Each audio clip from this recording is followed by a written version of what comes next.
So student, our next topic is molality. What is molality? Molality क्या होती है? तो हम सबसे पहले मोलैलिटी के बारे में डिस्कस करते हैं, और अगर हम सॉल्यूशन चैप्टर के नज़रिए से देखें तो मोलैलिटी पर बेस्ड दो कोलिगेटिव प्रॉपर्टी हम लोग पढ़ते हैं। मोलैलिटी को स्मॉल m से डिनोट किया जाता है, and this is known as number of moles of solute, number of mole of solute dissolve पर केजी सॉल्वेंट, डिजॉल्व पर KG solvent, and this is known as molality. तो molality को हम small m से denote करते हैं, number of mole of solute dissolve पर KG solvent. As example मैं लेता हूँ, सपोज किया कि हमने एक कंटेनर लिया और इस कंटेनर में मैंने 34.2 ग्राम शुगर डिजॉल्व किया, okay, in 100 gram of water, in 100 gram of water. तो ये 100 ग्राम ऑफ वाटर, वाटर क्या है? सॉल्वेंट है।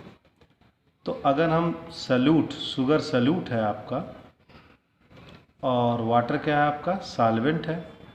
तो इस तरीके से अगर शुगर को सॉल्यूट बोल रहे हैं और वाटर को सॉल्वेंट बोल रहे हैं, तो मोलैलिटी को कैलकुलेट करने के लिए स्मॉल m को अगर हम कैलकुलेट करेंगे तो ये हो गया number of mole of solute means weight of solute. Number of mole of solute कैसे निकालते हैं? Weight of solute divided by molar mass of solute पर KG solvent. Solvent, weight of solvent capital W से represent किया जाता है। Wait of solvent अगर ग्राम में हो, इन ग्राम, अगर वेट ऑफ सॉल्वेंट ग्राम में दिया हो तो उसको 1000 से हम डिवाइड करेंगे। तो अब इस तरीके से हमारा जो मोलैलिटी का फार्मूला है, तो इस तरीके से जो हमारा मोलैलिटी का फार्मूला है वो आ गया, molality is equal to small w weight of solute 1000 upon molar mass of solute, molar mass of solute multiplied by weight of solvent, weight of solvent in gram, in ग्राम।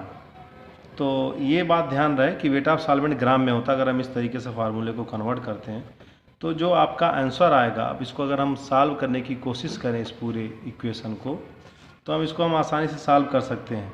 ये जो question मैंने बोला 34.2 ग्राम 100 gram of water में dissolve है, तो अगर हम इसी को सॉल्व करें, मोलैलिटी निकालें, तो वेट हो गया आपका 34.2 gram multiplied by 1000। Molar mass, sucrose का जो फार्मूला होता है वो फार्मूला है शुगर का C12H22O11। तो इसका जो मोलर मास होगा, मोलर मास जो होगा शुगर का, वो होता है 342 ग्राम पर मोल। तो अगर हम इसे डिवाइड करेंगे 342 ग्राम पर मोल, ओके, और यहाँ वेट है आपका ग्राम में, ठीक, यहाँ वेट आपका है 100 ग्राम, ठीक है, और ये आ गया तो आपका 1000 ग्राम से डिवाइड करेंगे तो ये आपका केजी में आ जाएगा पूरा। तो इस तरीके से अगर हम इसको डिवाइड करें तो ये ग्राम से ग्राम कट गया, ये आ गया आपका 10, और इसको डिवाइड करेंगे आ गया 10। तो ये पूरी जो वैल्यू आएगी वो मोल ऊपर चला जाएगा। तो इस तरीके से जो पूरी वैल्यू आएगी m इज इक्वल टू, वो आएगा आपका 1 मोल, और ये 1 मोल पर केजी आएगा, 1 मोल पर केजी आपकी ये वैल्यू आएगी। तो सिंसियरली हम इसको सिंपल से हम इसको ऐसे अगर हम चाहें तो इस तरीके के बजाय और दूसरे तरीके से भी हम इसको सॉल्व कर सकते हैं, ठीक है। और दूसरा तरीका क्या, हम सिंपल बोल सकते हैं कि सबसे पहले हम सॉल्वेंट को कन्वर्ट करेंगे, सॉल्वेंट इन केजी, केजी में। तो ये हो गया 100 ग्राम, 1000 से आप डिवाइड करोगे तो 1000 से डिवाइड करने पर यह आ जाएगा 1/10 केजी, ठीक है ना, 1/10 केजी आ गया। और उसके बाद अलग निकालने हम number of moles of solute, number of moles of solute, तो इसको हमने निकाल लें। तो 34.2 ग्राम और ये हो गया 342 ग्राम पर मोल। ठीक है, तो ये डिवाइड करोगे आप देखो 1/10, ठीक है, ये मोल आ जाएगा। क्या आ जाएगा? मोल आ जाएगा। तो 1/10 हो गया। अब भी आप मोलल्टी को आसानी से निकाल सकते हैं, क्योंकि फार्मूला दिया था इधर, हमने पहले पढ़ा था फार्मूले में कि what is molality, number of mole of solute dissolve पर केजी सॉल्वेंट। ठीक है ना, तो इसको हम आसानी से number of mole of solute, यहाँ आ गया आपका 1/10 मोल, ये है number of mole of solute. ठीक है, डिवाइड करेंगे 1/10, ये केजी है क्या? सॉल्वेंट है, ये सॉल्वेंट हो गया और ये आपका क्या हो गया? सॉल्यूट हो गया। तो इस तरीके से 1 मोल पर केजी आ गया। तो इस तरीके से 1 मोल पर केजी ये हमारा आंसर आया मोलल्टी। तो दिस इज़ 1 मोल पर केजी। 1 मोल पर केजी ये यूनिट है। और अगर हम इसके बारे में थोड़ा सा और ध्यान दें फार्मूले को, तो अब आपने देखा होगा कि जो मोलल्टी है वो डायरेक्टली प्रोपोर्शनल है वेट ऑफ सॉल्यूट की, और ये जो मोलल्टी है ये इन्वर्सली प्रोपोर्शनल है वेट ऑफ सॉल्वेंट के।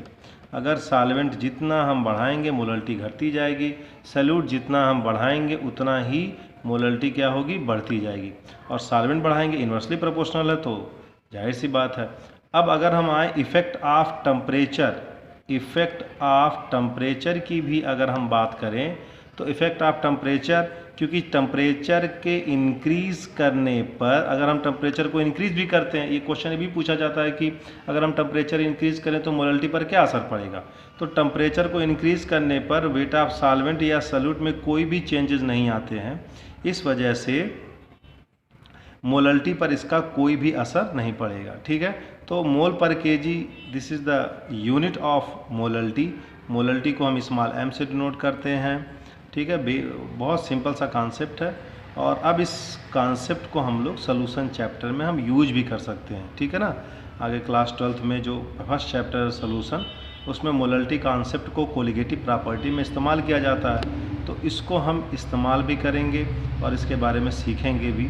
लेकिन पहले हम इससे रिलेटेड, ठीक है, 5 to 10 क्वेश्चन और सॉल्व करेंगे, ताकि मोलल्टी हमारा वो अच्छे से क्लियर हो जाए, इसमें कोई भी डाउट आपको ना रहे।